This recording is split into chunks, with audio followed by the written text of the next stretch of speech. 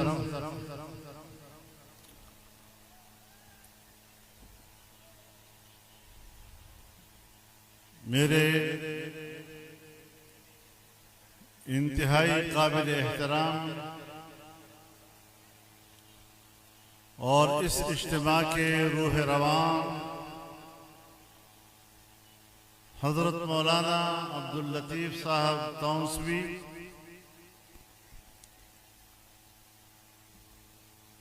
हजरत मखदूम मुकर्रम मौलाना अब्दुल सत्तार तौंसवी साहब रहमहुल्लाह के खानवादे के तमाम बुजुर्गान व अकाबिरीन व असागिरीन, स्टेज पर मौजूद मुआज़्ज़िज़ीन, मेरे बुजुर्गों, मेरे दोस्तों और भाइयों, तवील अरसे के बाद आज यहाँ तौसा में इस अज़ीमुश्शान और फ़क़ीदुल मिसाल इज्तिमा से मुखातिब हो रहा हूँ और मेरे लिए सआदत की बात है कि जिस निस्बत से ये इज्तिमा मुनक़्क़द हुआ है, मैं उसमें शिरकत की सआदत हासिल कर रहा हूँ। मेरे मोहतरम दोस्तों,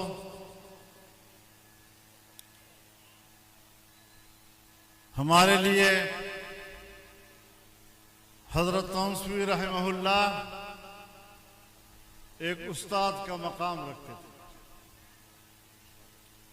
हमारे लिए वो एक मुहतरम थे और आज वो हमारी ताबिंदा तारीख का हिस्सा है।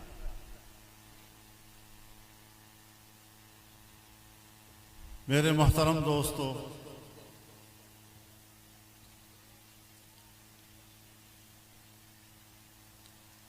ये सरायकी वसेब इस इज्तिमा में शरीक सरायकी वसेब के और तौसा के मेरे दोस्त जमा हैं, मेरे भाई जमा हैं।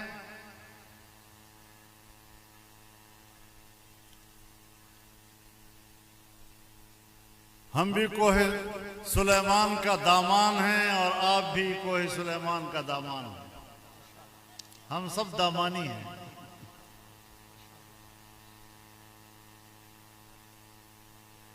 हमारे रिवाज एक हैं, हमारी रिवायात एक हैं, हमारे मसाइल एक हैं और हम एक दूसरे से ऐसे वाबस्ता हैं कि हमारी तकसीम मुमकिन ही नहीं।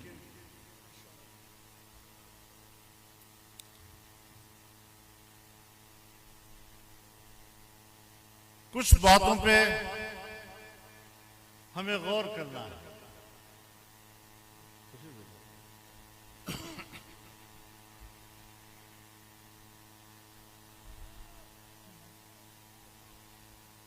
हमारी पसमानदगी का गलत इस्तेमाल हो रहा है। हमारी गुर्बत को हमारी कमजोरी तस्वुर किया जा रहा है। हमारी गुर्बत और पसमानदगी को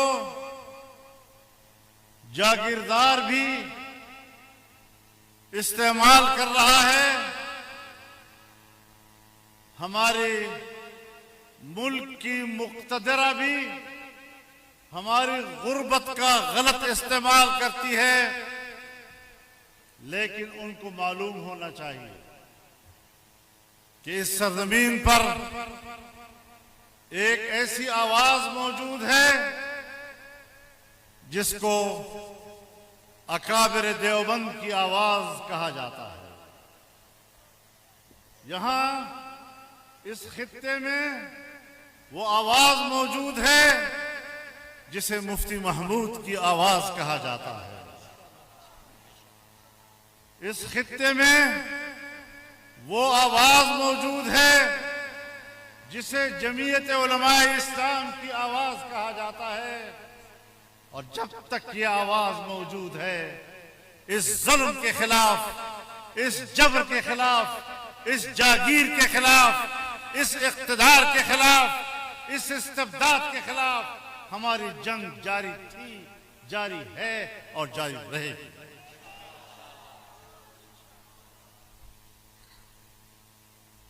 बस एक काम करना है आपने,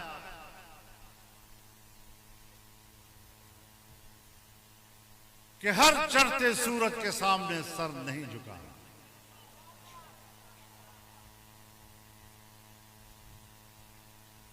एक पुख्ता नजरिया, एक पुख्ता अकीदा, ये हमारी आजादी और हुर्रियत की अलामत बन सकता है। इन कुव्वतों ने हमें गुलाम बना रखा है। ये अंग्रेज के वफादार हमेशा गुलामी पे राजी रहते हैं।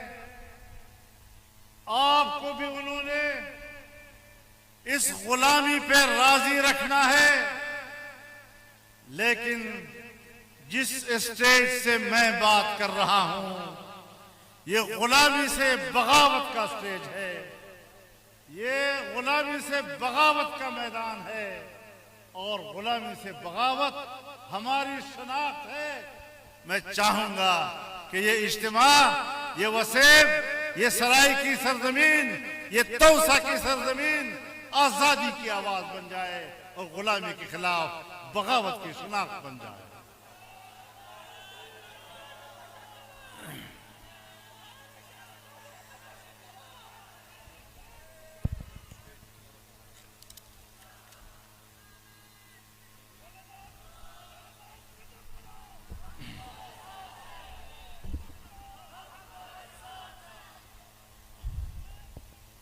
मेरे नजदीक इस्लाम के मुकद्दस नाम पर इससे बढ़कर और कोई बदनुमा धब्बा नहीं हो सकता कि इंसानी हुर्रियत और आजादी और मुल्क की फलाह बहबूद कोई मुसलमान दूसरी कौमों से भीख मांग कर ले।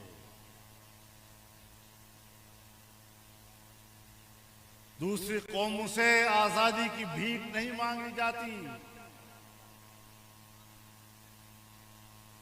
आजादी व हुर्रियत, गैरत व इस्तेहकाम, पाकिस्तान का इस्तेहकाम व इस्तिकलाल अपनी कौम ने पैदा करना है, वरना इन कुव्वतों ने अंग्रेज के दौर में भी हमें गुलामी का रास्ता बताया था और आज भी वो हमें अमेरिका और मगरिब की गुलामी का रास्ता बता रहे हैं।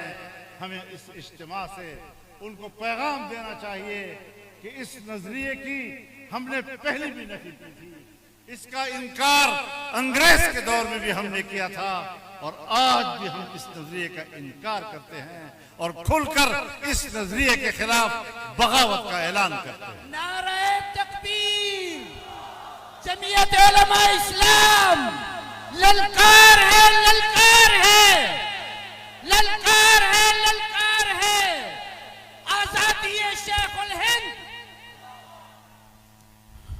गुलामी की इससे बदतरीन शक्ल और क्या हो सकती है कि आज भी हम तहजीब, बूदबाश और अपनी रिवायात मगरिब से मांगते हैं, यूरोप से मांगते हैं, अमेरिका की तकलीद को अपने लिए फख्र समझते हैं, खवातीन की बेहयाई, बेहुरमती उसको हम अपने लिए फख्र समझ रहे हैं।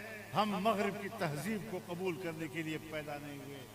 हमारे आबा व अजदाद ने हमें इनकी पैरवी करने का ताबे नहीं बनाया, इससे बगावत का दर्द दिया है। जनाब रसूलुल्लाह सल्लल्लाहु अलैहि वसल्लम ने फरमाया, लतत्तबिउन्न सुनन मन क़ब्लकुम शिब्रन बिशिब्रिन व ज़िराअन बिज़िराअ हत्ता लौ दखलू जुहर दब्बिन तबिअतमूहुम। क़ालू या रसूलल्लाह अल यहूद व नसारा क़ाल फमन। फरमाया एक जमाना आएगा जब तुम कदम कदम और बालिश बालिश पिछली कौमों की इस तरह पैरवी करते हुए नजर आओगे कि अगर वो गोह की गार में भी घुसे तो तुम वहां भी उनकी पैरवी करोगे। सहाबा किराम ने अर्ज किया, या रसूलल्लाह हम यहूद नसारा की पैरवी करेंगे? आपने फरमाया और कौन हो सकता? आज इस्लामी दुनिया मजलूब है। फिलिस्तीन की सरजमीन से लेकर कश्मीर और बर्मा तक तमाम मुसलमान आज आग में जल रहे हैं। अफगानिस्तान आग में जल रहा है, शाम आग में जल रहा है, लबनान आग में जल रहा है, इराक आग में जल रहा है, अरब दुनिया आग में जल रही है। अफ्रीका में इस्लामी ममालिक के अंदर आग भड़की हुई है। ये किसने भड़काई है? आग भी मेरे ऊपर बरस रही है, झुलस भी मैं रहा हूं, आग में जल भी मैं रहा हूं और दहशतगर्द भी मैं हूं, इंसानियत के लिए खतरा भी मैं हूं। ऐसा नहीं हो सकता। फसाद की जड़ तुम हो, फसाद की जड़ हम नहीं। यहूदियों से कहना चाहता हूं, मसीहियों से कहना चाहता हूं, हमने आपके तौरात को कबूल किया है, हमने आपके इंजील को कबूल किया है, हमने हजरत मूसा को पैगंबर माना है, हमने हजरत ईसा को पैगंबर माना है। तुमने हजरत मोहम्मद को पैगंबर नहीं माना सल्लल्लाहु अलैहि वसल्लम। तुमने कुरान करीम को अल्लाह की किताब नहीं माना है। अब बताओ, मानने वाला फसाद का सबब बनता है या इनकार करने वाला फसाद का सबब बनता है? आपके यहां पंचायतें होती हैं, जरगे होते हैं, दो फरीक बैठते हैं, फसाद का बायस वो फरीक होगा जो इनकार करके उठेगा, जो हां करके उठेगा वो अमन का सबब बनेगा। 2 जमा 2 4 किताब। तुमने मुसलमानों पे आग लगाई। 1.5 साल का अरसा हुआ फिलिस्तीन में 60,000 मुसलमान आम शहरी बमबारियों से शहीद कर दिए गए। यहूदी फस्तायत, इस्राएली जबर इस्तिबदाद, सहयूनी सफाकियत, उसने 1.5 साल में 60,000 मुसलमानों का खून किया।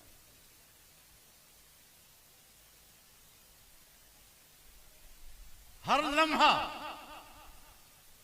छोटा बच्चा हो, जवान हो, खातून हो, मर्द हो, बूढ़ा हो, इस इंतजार में होता था। बज़बान हाल ये कहा करता था, गदन अलकिल अहिब्बा मुहम्मदन व सहबा।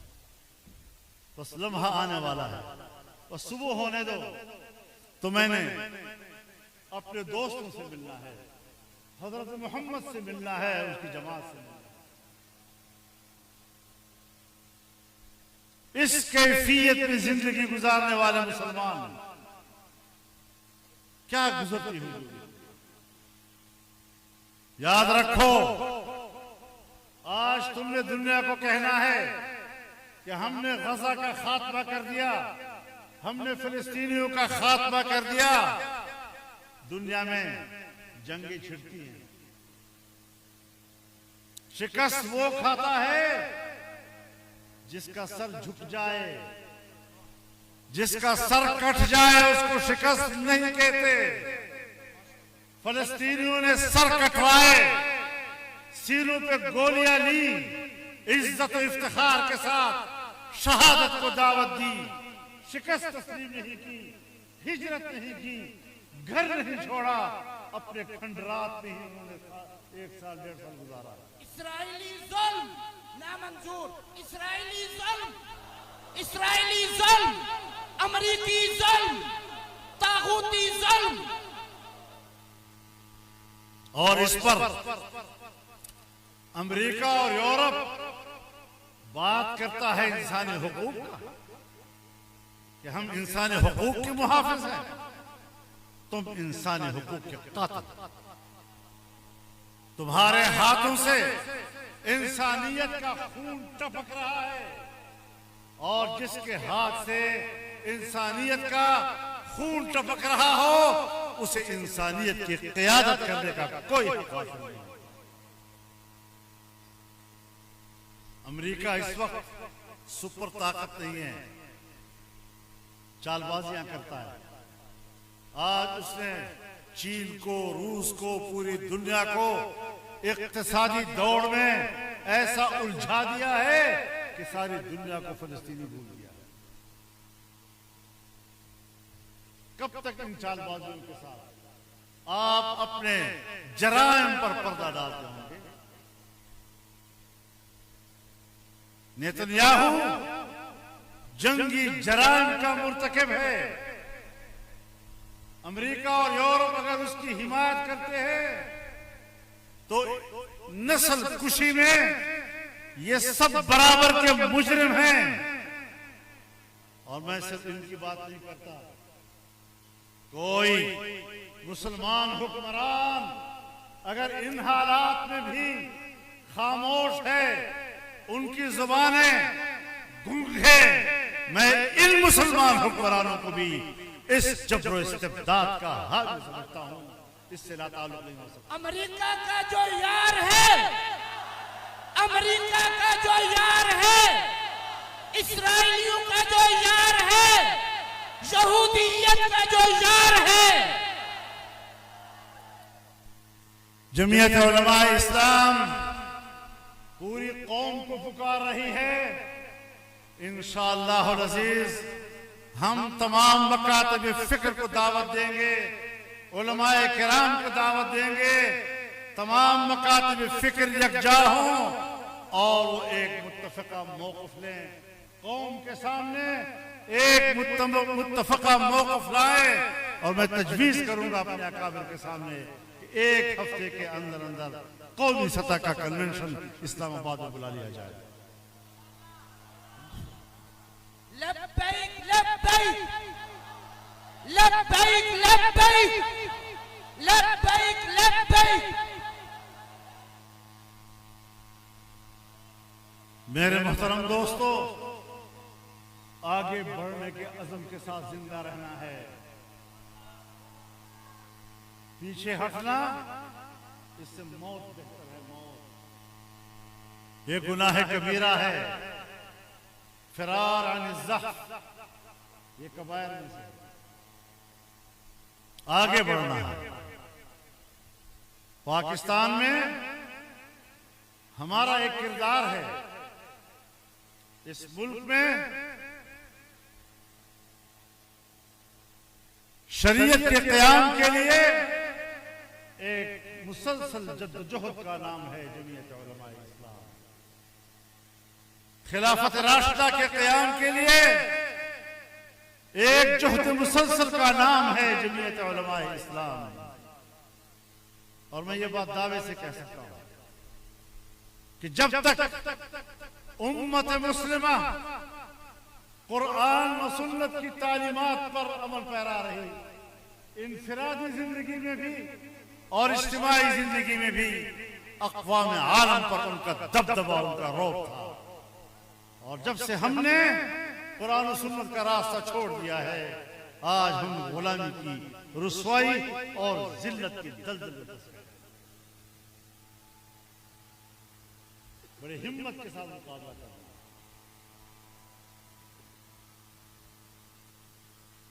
77 सालों में हमारे मुल्क में ये बहस खत्म नहीं हो रही थी कि सूद कैसे खत्म किया जाए, सूद का मुतबादल क्या होगा। हुकूमत ने खुद ही अपने आप को शिकंजे में फंसाया। 26वीं तरमीम ले आया। 26वीं तरमीम में जमीयत उलमा तन्हा कुव्वत थी जो रुकावट बनी।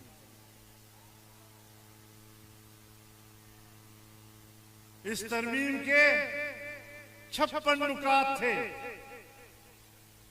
इन 56 नुकात से हमने हुकूमत को 34 दफात से दस्तबरदार करने को मजबूर कर दिया। कायद तेरी फिरासत को सलाम है, कायद तेरी फिरासत को, कायद तेरी हिकमत को, कायद तेरी क़ियादत को। इस तरमीम में हमारी तजवीज़ ये थी कि एक आईनी अदालत कायम हो जो सियासी मामलात के फैसले करते हैं। बाकी अवाम के मुकदमात दूसरे अदालतों के हवाले करें। लेकिन हमारी बड़ी अपोजिशन को कुछ हवालों से तहफ़्फ़ुज़ात थे उनकी तजवीज पर हमने आईनी अदालत के बजाय एक आईनी बेंच को इस तरमीम का हिस्सा बनाया। यह अपने दोस्तों के मशवरे से, उनके इसरार पर हमने एक फैसला भी अपोजिशन जमातों के मशवरे और एतमाद के बगैर नहीं किया।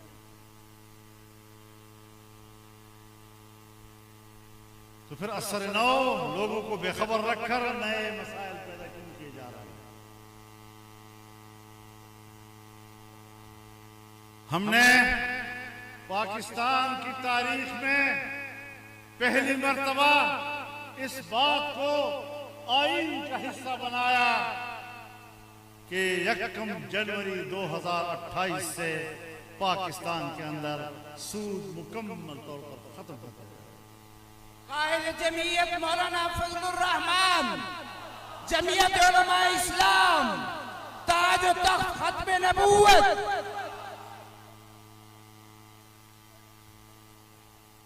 कुछ लोगों ने एतराज किया कि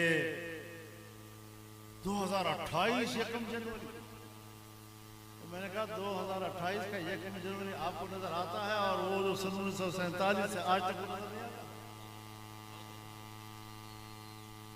और ये हमने नहीं किया, ये हमारे शरीय कोर्ट ने किया। विफाकी शरीय अदालत ने 31 दिसंबर 2027 तक सूदी निजाम को आखिरी तारीख दी। तो हमने कहा 1 जनवरी 2028 से खत्म।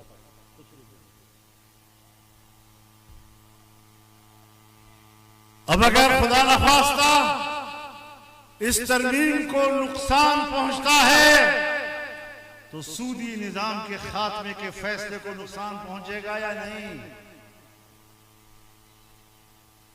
विफाकी शरीय अदालत, बज़ाहिर तो उसका नाम अदालत, लेकिन उसके फैसले के कोई वक़्त नहीं थी। एक सफेद कागज पर उसके फैसले के खिलाफ एक अपील आप सुप्रीम कोर्ट में फेंक दे, अपीलेट बेंच में फेंक दे, फैसला मुअत्तल। कोई पाबंदी नहीं अदालत पर कि उस फैसले पर अपील का फैसला कब होगा। हमने ये बात डाल दी कि विफाकी शरीय अदालत का फैसला फौरी तौर पर मुअस्सर होगा और अगर उसके खिलाफ अपील हुई तो अपील का फैसला 1 साल के अंदर अंदर लाना लाजिम होगा। और अगर 1 साल के अंदर फैसला न हुआ तो विफाकी शरीय अदालत का फैसला खुद ब खुद नाफिज अमल हो जाएगा।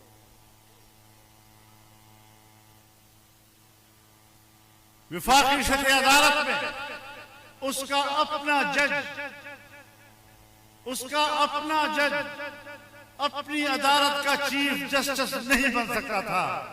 एक रिटायर्ड जज को लाकर उसका चीफ जस्टिस बनाया जाता था। हमने इस तरमीम के अंदर इस कोर्ट को ताकत दी और ये फैसला किया और आईन का हिस्सा बनाया कि विफाकी शरीय अदालत के अपने जजों में से इस कोर्ट का चीफ जस्टिस बनाया जाएगा। इस्लामी नजरियाती काउंसिल के सिफारिशात रिपोर्ट बनकर आते थे, कमेटी में चले जाते थे। आज तक कमेटी से कोई सिफारिश वापस नहीं आई ताकि असेंबली बहस कर सके। अब हमने असेंबली के अंदर उसको ज़ेर बहस लाने को आईन के जरिए पाबंद कर दिया कि बाकायदा इस्लामी नजरियाती काउंसिल की सिफारिशात पर ऐवान में बहस की जाए।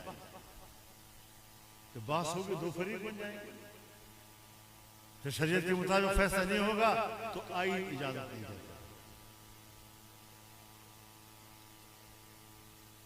और अगर नया कोई मसला आ जाए जिस पर हमें शरीयत की रहनुमाई चाहिए और हम चाहें कि ये बात पहले इस्लामी नजरियाती काउंसिल में जाए तो पहले असेंबली की 40% मेंबरान की हिमायत जरूरी है। 40% मेंबरान हाँ करते थे, तब जाकर मसला इस्लामी कौंसिल में जाता था। अब हमने 40% को कम करके 22% कि 100 में अगर 22 अरकान ने कह दिया कि भाई वहां जाए तो फिर कानून साजी यहाँ नहीं होगी, पहले सिफारिशात के लिए हो जाएगी। इसको हम एक पेश अगर पार्लियामेंट में हम हैं और हमने कोई पेशरफ की है तो याद रखो मेरे भाइयों, तमाम मजहबी दुनिया को इकट्ठा होकर इसकी हिफाजत के लिए एक होना पड़ेगा। जिस तरह हमने पहले रोज इन हिस्सों की मुत्तफका तौर पर हिमायत की थी, आज भी हमने उसे मुत्तफका तौर पर उसका तहफ़्फ़ुज़ करना है। हाँ, हुकूमत ने कुछ इक़दामात किए बददियानती की बुनियाद पर और बदनीयती की बुनियाद पर। जो काम वो आईन के रास्ते से न निकाल सका और हमने नाकाम बनाया, कानून के जरिए से, सादा अक्सरियत से उन्होंने वो कानून साजी के जरिए निकाला। ये बदनीयती होती है। एक दफा 2 दिन पहले एक आईन पास हुआ और आईन में एक मामला तय हो गया, उसके बाद उसका एहतराम जरूरी है। आपने फौरी तौर पर ऐसे इक़दाम किए जो उस आईनी तरमीम के रूह के मुताबिक। तुमने आईन की तौहीन की, तुमने पार्लियामेंट की तौहीन की है, तुमने पार्लियामेंट की 2/3 अक्सरियत की तौहीन की है और सादा अक्सरियत के जरिए से तुमने बदनीयती से कानून पास किया। तो हमें इस हवाले से भी हुकूमत को निशाना बनाना पड़ेगा। हिज़्ब इख्तिलाफ को वहदत का मुजाहरा करना पड़ेगा। इस एहसास के साथ हम पाकिस्तान में सियासत कर रहे हैं, पार्लियामेंट के अंदर हम किरदार अदा कर रहे हैं, आपकी तरफ से हम नुमाइंदगी कर रहे हैं। हर चंद के आप हमें वोट तो नहीं देते। एक दफा मैं पंजाब में किसी जिले में गया था, मीडिया वाले बैठे हुए थे, मुझसे सवालात कर रहे थे। हाँ, बड़े जुर्रत से पूछा मुझसे, मौलाना साहब आपने इस्लाम के लिए क्या किया? मैंने कहा भाईजान तुमने इस्लाम के लिए कितना वोट दिया?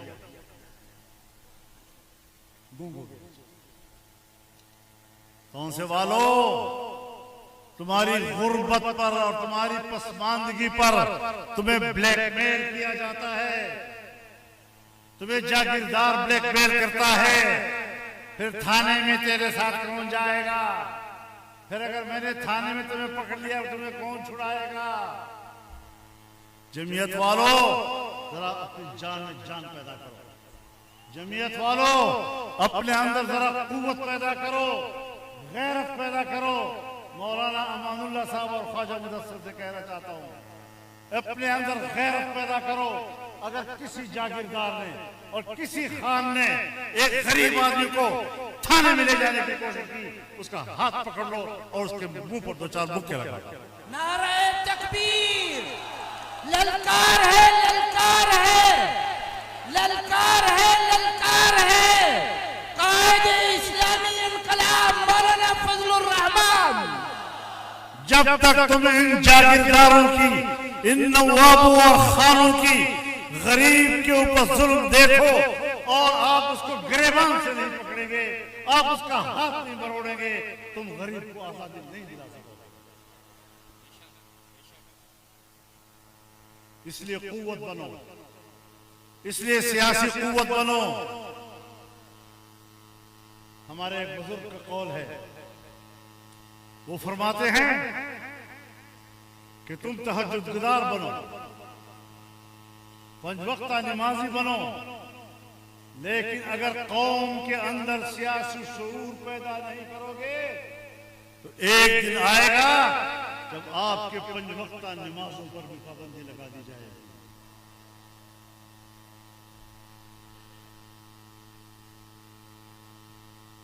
अंबिया ने सियासत की है, उलमाए किराम ने उनकी सियासत को पकड़ा है और आज तक उस शमा को जिंदा रखा है।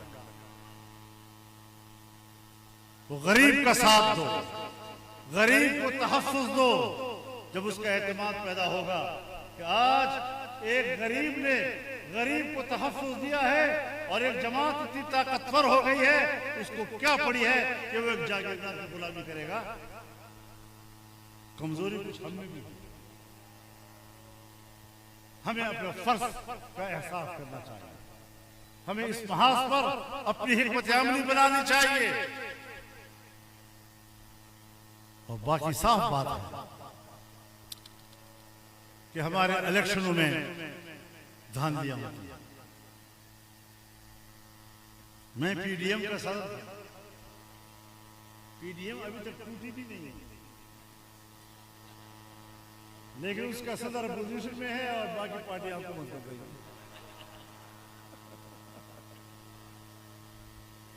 वजह यह है कि धांधली है।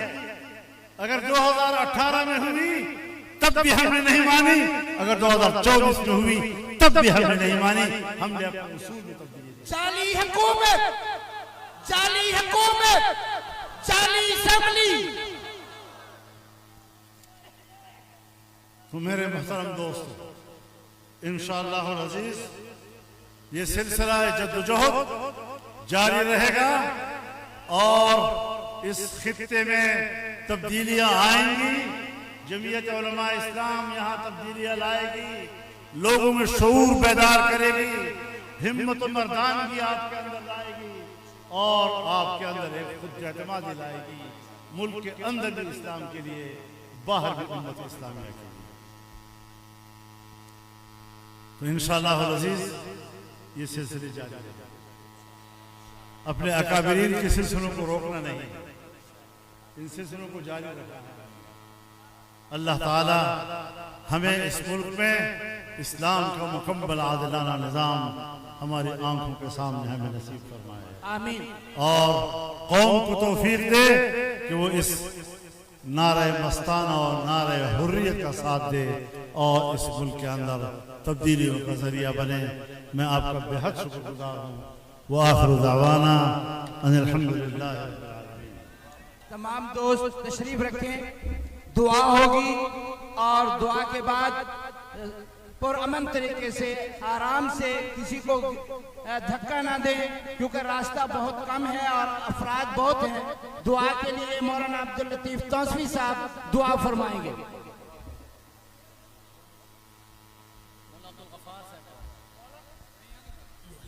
मौलाना अब्दुल गफ्फार तौसवी साहब से गुजारिश करूंगा। अगर आपको ये वीडियो पसंद आई है तो चैनल को सब्सक्राइब करें, लाइक और कमेंट करें ताकि आइंदा की वीडियो आपको मौसूल होती रहे। बहुत शुक्रिया।